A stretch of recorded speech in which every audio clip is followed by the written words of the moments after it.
Hello, আসসালামু আলাইকুম everyone. আজকে আমাদের দ্বিতীয় ম্যাচ টুর্নামেন্টের। আকাশের যে অবস্থা, বৃষ্টি নামতে পারে। তো গাড়িতে ওঠার জন্য কিছুটা পথ হেঁটে আসলাম। গাড়িতে উঠে কিছুক্ষণ ওয়েট করলাম যাত্রীর জন্য। তো অনেকটা পথ আসার পর রিস্কাওয়ালা আমাকে টাকা দিলাম। দেন আবার কিছুটা পথ হাঁটা লাগবে।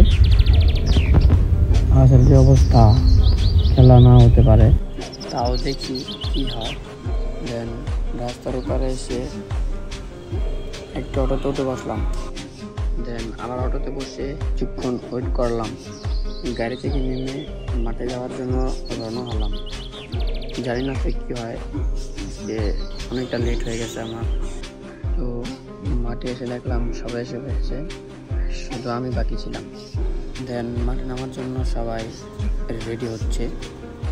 দেন আমরা টস হেরে ব্যাটিং পেয়েছি। তো আমাদের সব প্লেয়ারগুলো যাচ্ছে মাঠের দিকে। তো মাঠে নেমেই প্রথম বলে টসকে মুন্না ভাই বোলারদের মেরে তুলো করে দিয়েছে। পুরা সব বোলারদের মেরে যে আসছে তারই 3-4টা করে মেরেছে মুন্না ভাই। তো বিশাল প্রাকৃতিক তারা নেমে কিছুই করতে পারেনি। ম্যাচটা আমাদের হাতে এসে পড়েছে। তো আমরা ম্যাচটা জিতে নিই। তো আজকের ভিডিও এখানে শেষ হচ্ছে। আসসালামু আলাইকুম।